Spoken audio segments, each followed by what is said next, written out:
이제 말씀 읽고 말씀 나누는 시간 갖도록 하겠습니다. 마가복음 8장 29절에서 34절 말씀입니다. 또 물으시되 너희는 나를 누구라 하느냐? 베드로가 대답하여 이르되 주는 그리스도시니이다 하매 이에 자기의 일을 아무에게도 말하지 말라 경고하시고 인자가 많은 고난을 받고 장로들과 대제사장들과 서기관들에게 버림받아 죽임을 당하고 사흘 만에 살아나야 할 것을 비로소 그들에게 가르치시되 드러내놓고 말씀을 하시니 베드로가 예수를 붙들고 항변하매 예수께서 돌이키사 제자들을 보시며 베드로를 꾸짖어 이르시되 사단아 내 뒤로 물러가라 내 하나님의 일을 생각하지 아니하고 도리어 사람의 일을 생각하는도다 하시고 무리와 제자들을 불러 이르시되 누구든지 나를 따라오려거든 자기를 부인하고 자기 십자가를 지고 나를 따를 것이니라. 아멘. 오늘 설교의 제목은 두세 개의 충돌이라는 제목을 잡았습니다. 뭔가 좀 생뚱맞을 수도 있고 거창해 보일 수도 있는데 말씀 묵상하면서 이건 어떻게 보면 세계가 부딪히는 거다. 전혀 다른 두 개의 세계가 부딪힐 때 나타나는 어떤 충격파 같은 어떤 그런 모습이 이 말씀 안에 있다라는 생각이 들어서 제목을 잡았습니다. 이 말씀 유명한 말씀입니다. 마태복음 16장에도 나타나는 말씀이고 평행구절이라고 하죠. 공간복음, 마태마가, 누가복음 이 세 복음서는 요한복음을 제외한 세 복음서는 비슷한 모습이 되게 많습니다. 그리고 비슷한 에피소드를 다루고 있는 그런 본문들이 많이 있어요. 마태마가 누가복음에서 완전히 같은 걸 다루는 데도 있고 두 군데에서 다루고 한 군데에서 안 다루는 그런 것들도 있고 독자적으로만 있는 부분도 있어요. 근데 공간복음 안에서는 독자적으로 존재하는 부분들은 거의 별로 없어요.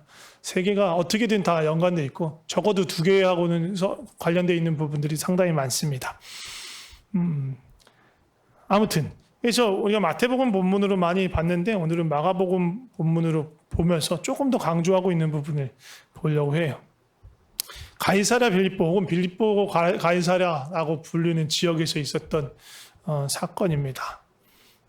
예수님이 제자들에게 묻죠. 요거 본문 살짝 앞에 제자들에게 먼저 다른 거 묻습니다. 이게 지금 본문 시작은 너희는 나를 누구냐라고 묻는 거에서 시작됐지만 사람들이 나를 누구라 하느냐라는 질문부터 하셨습니다. 다른 사람들이 나를 누구라고 하느냐라고 제자들한테 물으니까 제자들이 대답합니다. 세례 요한이다, 엘리야다, 선지자 중 하나다, 여러 가지 이야기들을 합니다. 또 일단은 예수님에 대해서 평범한 존재는 아니다라는 그런 생각들, 저자의 생각들이 그랬던 거예요. 뭔가 특별한 분은 특별한 분인데 세례 요한 혹은 엘리야, 선지자 다 비슷하죠. 선지자의 노릇을 하는 하나님의 말씀을 대언하고 뭔가 그것으로 또 그 시대를 경고하는 그런 분, 또 이적을 행하기도 하는 그런 분으로 인식되고 있었던 거예요. 근데 예수님이 묻죠. 정말 중요한 질문이고 정말 중요한 대답을 합니다. 사실 앞에 다른 사람이 누구라는 건 사실 중요하지 않죠. 예수님한테 중요한 건 다른 사람들 뭐라도 상관없는데 너희는 나를 누구라 하느냐. 그러니까 다시 말하면 너희는 나를 누구라고 생각하고 여태까지 따르고 있니? 아니면 여태까지 3년 동안 나를 따라다녔는데 나를 따라다니는 너희 생각에 나는 누구인 것 같니? 라고 물어보는 거예요. 그리고 베드로가 대답하죠. 100만 불짜리 대답입니다. 정답입니다. 이게 마가복음 본문은 짧게 대답하죠. 주는 그리스도십니다. 라고 얘기합니다. 우리가 다들 알지만 마태복음에 있는 마태복음 16장 16절의 그 베드로의 고백은 조금 더 깁니다.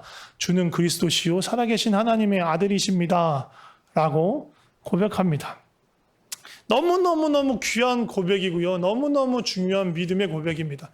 그래서 마태복음은 그 고백에 조금 더 방점을 둬서 본문의 이야기가 진행돼요. 그래서 예수님이 그 베드로의 고백을 두고 그 고백에 대해서 이어지는 설명과 그거에 대한 반응, 예수님의 반응을 조금 더 풀어서 설명을 해요. 그래서 마태복음에서는 이어져서 뭐라고 하냐면 정말 네가 잘 대답했다. 근데 네가 이렇게 대답할 수 있게 한 건 네가 네 지혜로 한 게 아니라 하나님 아버지가 하늘에 계신 내 아버지께서 너에게 이렇게 알게 하셨다. 그러면서 내가 이 반석 위에 교회를 세울 거야.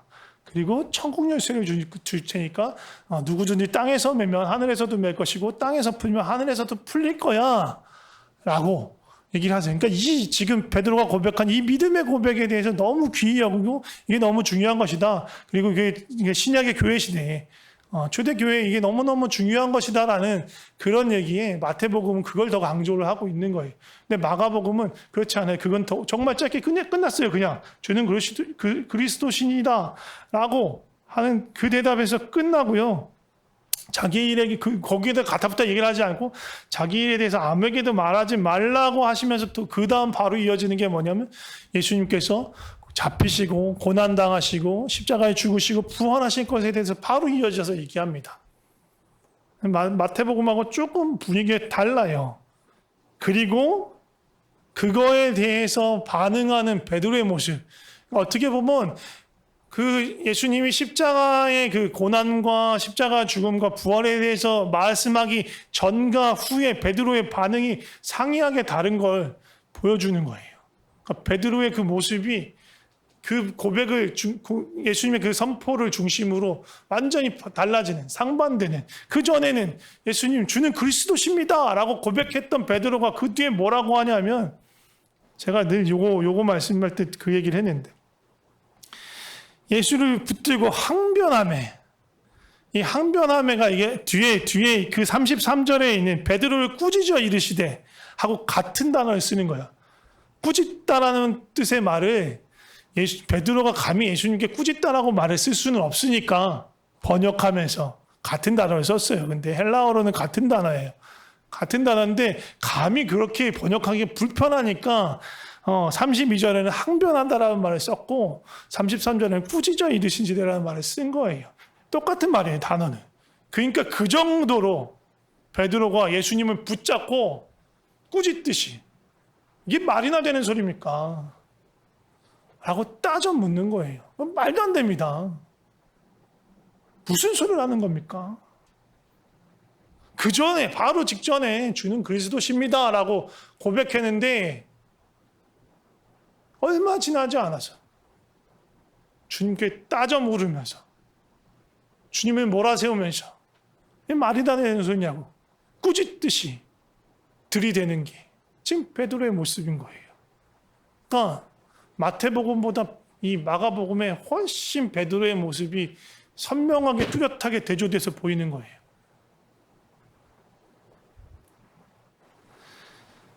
왜 도대체 이런 일이 생겼을까? 이거는 예수님이 살고 계신 세계와 베드로가 살았던 그 세계가 달랐기 때문에 그런 거예요. 그가 몸담고 있는 세계가 달랐기 때문에 그런 거예요. 그래서 오늘 설교의 제목이 두 세계의 충돌이라고 말하는 거예요. 그러니까 톡까놓고 말해서 베드로가 바른 믿음, 정말로 옳은 믿음, 온전한 믿음을 갖고 있다면 어떻게 예수님을 그리스도라고 고백하면서 동시에 예수님께 항변, 꾸짖듯이 대들 수가 있을까요? 불가능한 거예요. 불가능한 거예요. 그러니까 뭔가 문제가 있는 거죠. 천천히 다시 보겠습니다. 그리스도시다라고 고백했어요. 그리스도시다라는 이 고백이 무엇입니까? 예, 그리스도라는 말은 헬라어예요. 기름 부음 받다. anointed one이에요. the anointed. 영어로 하면 기름 부음 받은 자라는 뜻이에요. 이거를 히브리어로 하면 메시아예요. 메시아와 그리스도는 같은 말이에요. 제가 여러 번 말씀드렸습니다. 기름 부음 받은 자 메시아예요. 예언자들이 말하고 예언해왔고 그리고 그 당시 유대인들이 이렇게 손꼽아 기다리던 메시아 기름 부음 받은 자 누구냐면 다윗의 자손으로 올 이스라엘을 회복시킬 위대한 왕을 기다리고 있었던 거예요. 그게 메시아예요. 그러니까 지금 베드로가 예수님을 향해서 주님은 메시아십니다. 주님은 그리스도십니다라고 고백하는 건 뭐냐면 당신이 우리가 여태껏 기다려온 하나님께서 예언자들을 통해서 선지자를 통해서 말씀해 주신 다윗의 자손으로 오신 그 이스라엘에서 회복할 위대한 왕이 당신이십니다라는 고백인 거예요. 베드로는 예수님과 함께 예수님과 함께 여기저기를 돌아다니면서 갈릴리도 다니고 유다 예루살렘 근처도 돌아다니면서 또 뭐 두로나 시돈이나 그런 이방 땅도 돌아다니면서 함께 돌아다니고 함께 먹고 자고 함께 생활하면서 하나님 예수님이 그 전하시는 그 말씀도 듣고 예수님께서 또 행하시는 그 모든 놀라운 일도 보고 그 일상에서 그냥 뭔가 누군가한테 가르칠 때 쓰는 말이 아니라 일상에서 그냥 쓰는 그런 대화와 성품과 그 모든 태도를 보아온 거예요. 그리고 나서 베드로가 정말로 예수님은 메시아시구나 그리스도시구나라는 확신을 가지고 대답을 한 겁니다. 근데 문제는 뭐냐 하면 다시금 말씀드리지만 베드로가 살고 있는 세계와 예수님이 살고 있던 세계가 달랐던 거예요. 예수님은 하나님 나라 가운데 있는 거고요. 예수님이 계신 곳은 그러니까 하나님 나라고요. 예수님은 하나님 나라의 질서 안에서 하나님 나라의 목적을 가지고 그것을 따라 살아가시는 분이었고요. 이때 당시에 베드로는요. 아직 하나님 나라를 잘 몰랐어요. 듣긴 들었는데 아직 그가 하나님 나라에 온전히 들어가서 산 존재는 아니었던 거예요. 그러니까 베드로가 갖고 있던 믿음 무슨 믿음이었냐 하면 그리스도, 예수님이 이 땅에 오신 그리스도는 맞는데 베드로 자신이 살아가고 있는 그 세계, 그 안에서 살아가는 데 있어서 그가 살아가고 있는 살아가고 있는 그 세상을 조금 더 낫게 하거나 그 땅 안에서 살아가고 있는 내 삶을 조금 더 좋게 해주시는 그런 분 정도로밖에 생각을 안 한 거예요. 근데 예수님은 그게 아니거든요. 예수님은 당신의 나라로 베드로를 초청하기를 원하는 거예요. 넌 이제 더 이상 거기서 살지 않고 여기에 하나님 나라가 이미 임했어. 그러니까 여기서 살았으면 좋겠어 라고 말하고 있는 건데 그걸 아직 베드로는 알지 못하는 거예요. 세계가 다른 거예요. 완전히 다른 세계 속에서 살고 있고 그렇기 때문에 이해를 못하는 거예요. 그러니까 예수님한테 따지는 거예요. 이게 말이 되는 소리냐고. 왜 예수님이, 왜 그리스도가, 왜 메시아가 고난을 받고 죽고 부활한다. 이게 무슨 말이 되니까? 이게 무슨 소리입니까? 라고 부딪힐 수밖에 없는 거예요. 근데 이런 일들은요. 베드로에게만 있는 일이 아니에요. 지금도 예수님을 믿는다고 하는 많은 사람들이 아직 다른 세계에 있는 거예요.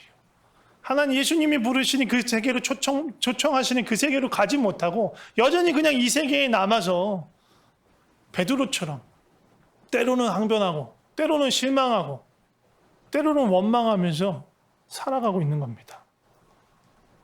똑같아요. 그러니까 그냥 이 땅에 사는 사람들하고 똑같이 이 세계에서 살아가는 거야. 그러면서 예수님을 그저 내가 이 세상에서 살아가는 데 있어서 나한테 도움을 주는 분, 내가 바라는 뭔가 더 나은 삶, 더 좋은 삶, 더 많은 소유, 더 높은 지위, 더 좋은 성공을 이루는 데 있어서 도움을 주시는 분, 위기를 맞지 않게 도와주시는 분 정도로만 생각하고 있는 거예요. 천만의 말씀 만만의 콩떡이죠. 그럴 수 없어요. 다시 한번 말씀드리지만 예수님이 이 땅에 오신 목적은요. 이 땅에서 우리가 조금 더 나은 삶을 살게 하는 것 그게 목적이 아니에요. 물론 부수적인 효과로 사이드 이펙트로 그런 일들이 있을 수 있어요. 근데 그게 주된 목적, 정말 중요한 목적은 아니라는 거예요. 예수님의 목적은요. 우리로 하여금 이 세계를 벗어나서 예수님의 세계로 넘어오길 바라는 거예요. 그 세계에서 살아가길 바라는 거예요. 그 세계로 초청하시는 거예요. 그 나라 가운데로 들어가면요. 더 이상 이 세상에서 이 세대의 질서나 목적이나 가치는요. 우리에게 있어서 의미가 없어져요. 우리를 붙들고 우리를 이끄는 것, 우리가 살아가게 되는 이유는 하나님 나라의 질서와 목적과 가치가 되기 때문이에요. 이게 다른 말로 하면 이거하고 똑같은 거듭난다, 새 생명을 입는다, 새 피조물이 되었다. 다 같은 말이에요. 다 말하잖아요. 지금 새 것이 되었다고 말하는 거예요. 위로부터 새롭게 태어났다. 더 이상 옛날 것이 아니다. 옛날 건 뭐예요? 옛날 세상이 그대로 살아가고 있는 삶인 거예요.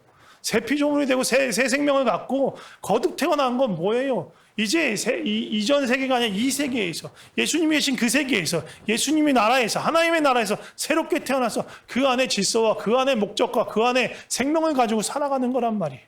전혀 달라요. 같을 수가 없어요.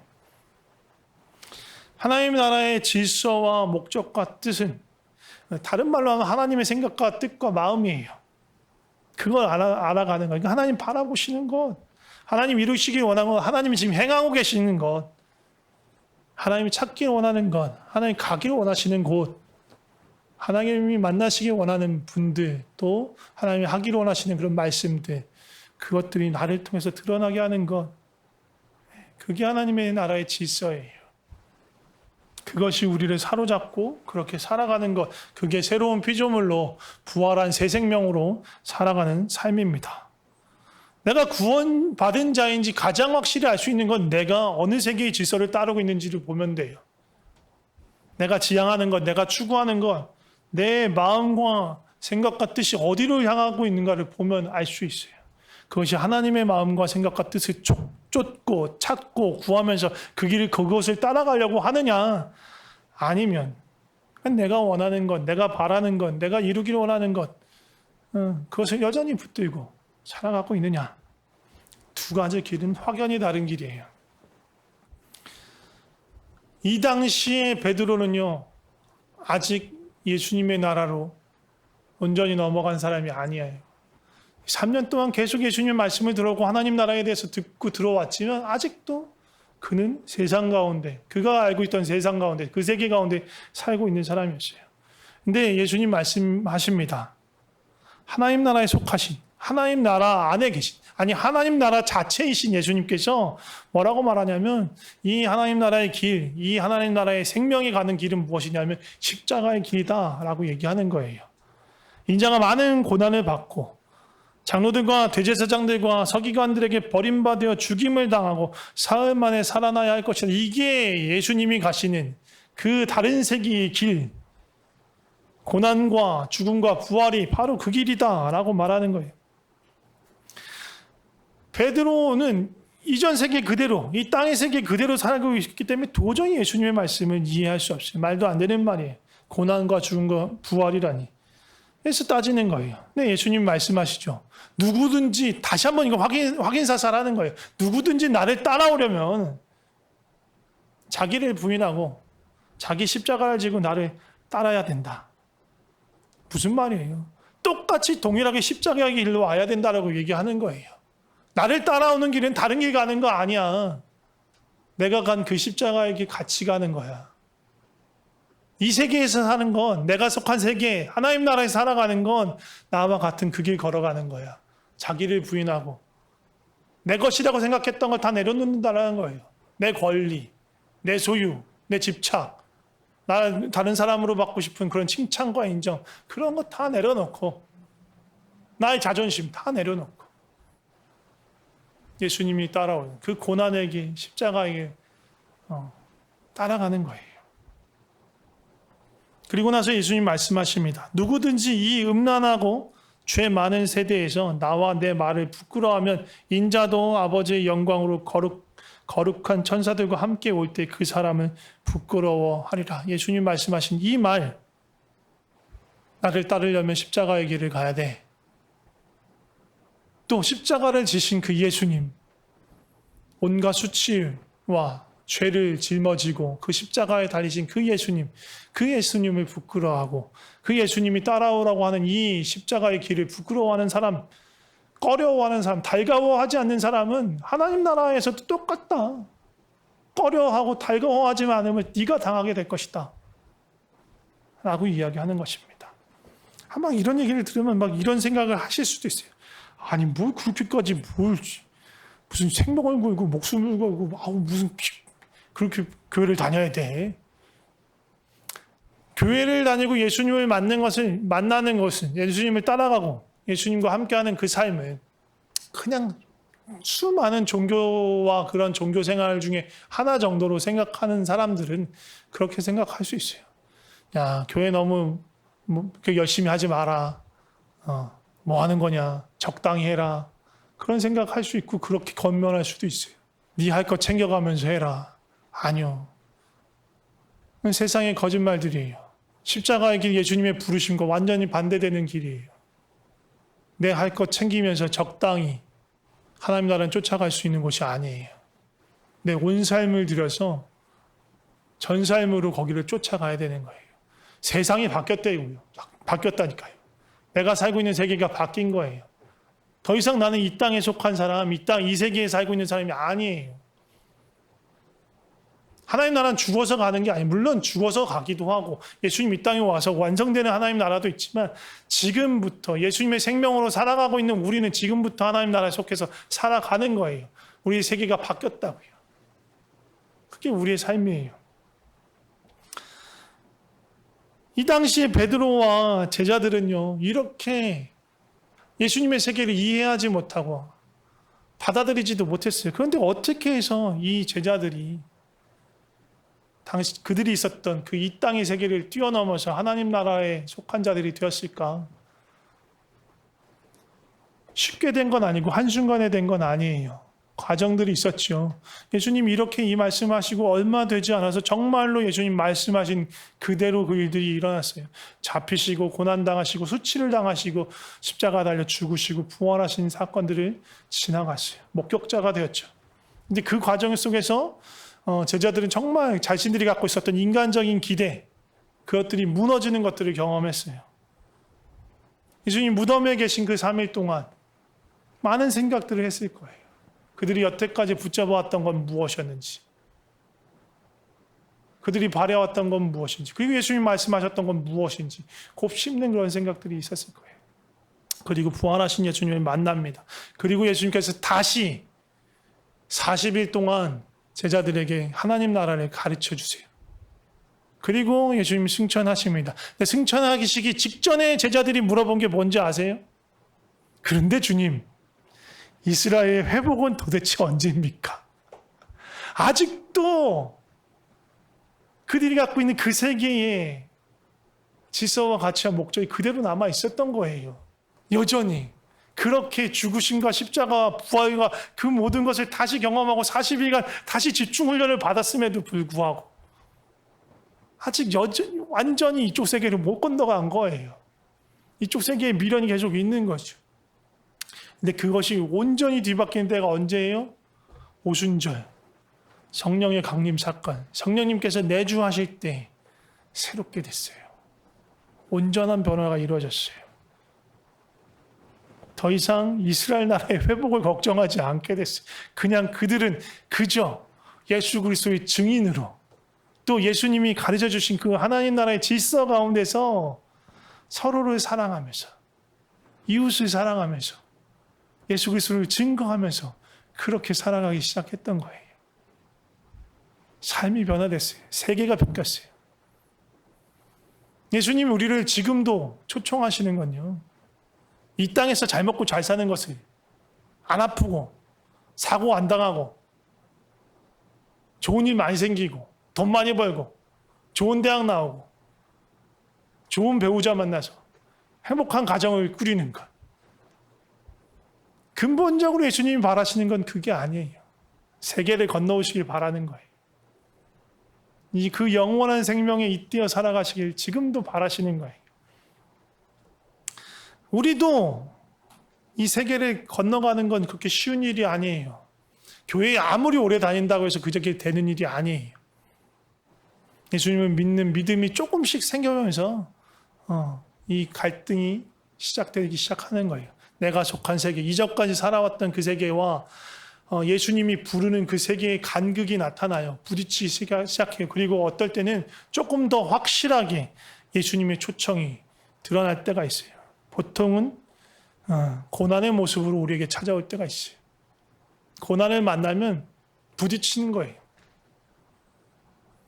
나는 그냥 이 세계에서 잘 먹고 잘 살기를, 어떻게 또 먹고 사는 것들을 하나님이 막 보호해 주시고 지켜주시기를 바라는 어떤 이 세계에, 이 땅의 세계에 것을 갖고 살아왔다는 것. 본인도 인지 못했는데 고난을 만나면 알게 되는 거예요. 아, 내가 여태껏 붙잡고 살아왔던 것이 하나님 나라의 것이 아니었구나.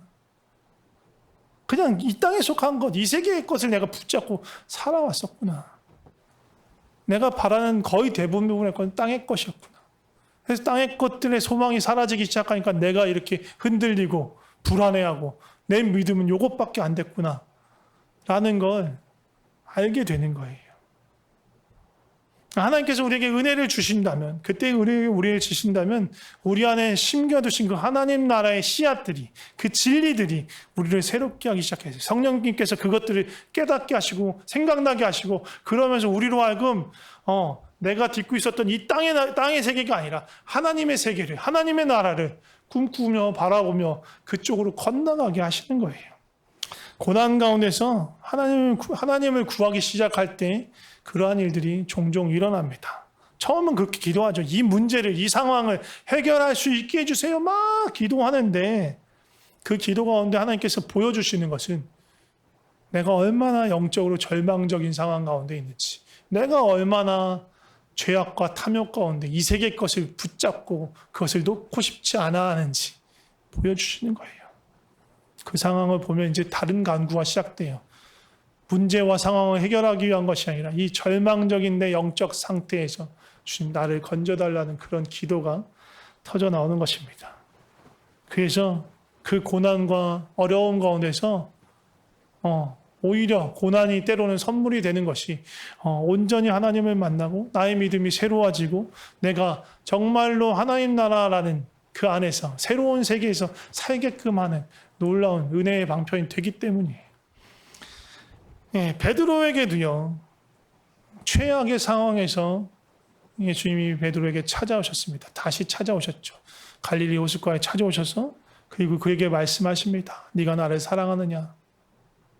마찬가지 우리에게도 그런 최악의 상황에 우리에게 찾아오셔서 말씀하세요. 내가 너를 여전히 사랑한다. 그리고 너도 나를 여전히 사랑하느냐라고 물으시는 거예요. 그리고 예수님의 길로 초청하세요. 자, 이제 그 세계를 놓고 새로운 세계에 나와 함께 출발하자. 나와 함께 갔으면 좋겠다. 그때 우리가 살아가는 세계가 바뀌는 거예요. 내가 그냥 이 세상에 살아가는 채로, 이 세계에 발딛고 이 세계 속에 속한 채로 하나님 나라를 흉내내려고 하면요, 너무 힘들어요. 고역이야. 이 세계의 질서를 거스르는 거니까, 다른 길로 가려고 하니까 너무 나도 불편하고 억지스러운 거예요. 그런데 내가 아예 이 건너편 세계로 넘어가 버리면요, 아니에요. 달라져. 이거 막 억지로 하고 힘들면 꾸역꾸역 하는 게 아니에요. 오히려 이게 더 자연스러운 일이 되는 거예요. 이 다른 세계에 속한 사람들과 충돌을 맺고 이게 뭔가 부딪히는 것이 자연스러울 수밖에 없는 거예요. 왜? 난 딴 곳에 사니까. 이해할 수 없는 곳에 살아가는 거니까. 그들이 보기엔 어리석어 보이는 십자가의 길을 가는 거니까. 그들이 보기 이상할 수밖에 없는 게 정상인 거예요. 하나님 나라에 살아갈 때, 우리가 이 세계를 버리고 하나님 나라라는 새로운 세계에 살아갈 때에, 그때야 비로소 우리는 정말로 주님이 주시는 평강과 기쁨, 하나님 주시는 만족을 제대로 누릴 수 있어요. 이 세계에서 맛볼 수 없는 거예요. 아무것도 없고 뭔가 엄청 불편해 보이는데도 마냥 기쁘고 행복한 삶을 살 수 있어요. 이 세계의 것이 우리를 만족시킬 수 없기 때문이에요. 다시 한번 좀 우리 스스로를 돌아보면 좋을 것 같아요. 난 지금 어디에 속해 있지? 내가 속한 세계는 어디지? 내가 무엇을 추구하고 있고 무엇을 쫓아가고 있지? 나의 삶의 방향은 어디로 가고 있지? 내가 간구하고 기도하는 그 제목들은 도대체 무엇을 향하고 나의 삶이 무엇이라고 말해주고 있지? 내가 이 세계에서의 성공과 안락함을 추구하고 있는지, 아니면 하나님 나라와 그의 의를 붙잡으려고 하는지 좀 돌아보면 좋을 것 같습니다. 혹시 또 우리가 양다리를 걸치고 있다면, 양다리는 없어요. 하나님 나라에서. 정리해야 됩니다. 돌아가지 못하게 다리를 끊어놓고 가야 됩니다. 함께 기도하면 좋을 것 같습니다. 이 땅에 속한 세계에 혹시라도 살고 계신 분이 계시다면, 하나님 나라가 어떤 것인지, 그 세계가 어떤 것인지 정말 소망을 두고 찾는 마음을 허락해달라고 좀 기도했으면 좋겠고, 혹시나 양다리를 걸치고 계신 분이 계시다면, 주님, 내가 온전히 하나님의 세계에, 하나님 나라에 거하기로 합니다. 내가 돌아갈 다리를 끊어버리기를 소망합니다. 이 기도하면 무시무시한 결과가 나타날지도 몰라요. 그런 예수님을 신뢰하는 마음으로 그렇게 기도하면 좋을 것 같아요. 뭔가 걱정이 되고 두렵다면 그것도 예수님께 얘기하시면 돼요. 불안하고 두렵습니다. 정말로 이렇게 기도했는데 예수님이 모든 걸 다 끊어버리고 정말 주님께 밖에 매달리지 않으면 살 수 없게끔 할까봐 너무 무섭습니다. 그런 기도 하셔도 돼요. 충분히 괜찮습니다. 정말로 온전히 이 세계를 버리고 하나님의 세계, 하나님의 나라에서 그 나라에 속한 사람으로 살아가고 싶습니다. 그런 하나님의 백성 되고 싶습니다. 라고 좀 기도하면 좋을 것 같습니다. 같이 기도하겠습니다. 우리를 주의 나라, 주의 백성 되게 해주셔서 감사합니다. 주의 자녀 되게 해주셔서 감사합니다. 하나님, 그러나 우리는 여지껏 이 땅에 대한 미련을 버리지 못하고 이 땅에 대한 아쉬움, 이 땅에 대한 욕심을 버리지 못하고 이 땅의 것을 누리려 하고 이 땅의 것을 가지려 했던 우리의 모습을 주님 바라봅니다. 주님, 하늘 소망이 더 커지게 하시고 하늘에 속한 자 되게 하여 주시옵소서. 이 땅에 속한 자가 아니라 하늘에 속한 자로, 하늘의 다른 세계에 속한 자로 살아갈 수 있게 하여 주시옵소서. 이 세계의 것에 대해서 미련을 갖지 않게 하여 주시옵소서. 주여, 붙들어 주시옵소서. 주여, 새로운 삶, 새 생명, 새 소망, 위로부터 거듭난 새 생명을 가지고 살아가는 자들 되게 하여 주시옵소서. 제가 기도하겠습니다. 하나님 아버지, 감사합니다. 죄와 사망과 사단에 묶여서 땅의 것만 바라며 땅에 속해서 살아가던 우리를 주께서 위로부터 임하시는 새로운 생명을 주시고 하나님이 다스리시는 그 새로운 세계, 새로운 질서와 가치와 목적을 가지고 살아가는 그 하나님의 나라로 불러주셔서 감사합니다. 혹시라도 여전히 이전 세계의 땅의 것에 붙잡혀서 미련을 가지고 욕심을 가지고 아쉬움을 가지고 있는 분들이 있다면 주님, 은혜를 베풀어 주시옵소서. 눈이 열리게 하여 주시옵소서. 하나님 나라를 보게 하여 주시옵소서. 그 영광을 보게 하여 주시옵소서. 그 소망을 보게 하여 주시옵소서. 주께서 부르시는 그 하나님 나라의 길은 세상의 사람들을 볼 때 좁은 길이고 험한 길입니다. 불편해 보이고 어리석어 보이는 길입니다. 망하는 길처럼 보입니다. 그러나 그 길이 생명의 길, 의의 길인 것을 고백합니다.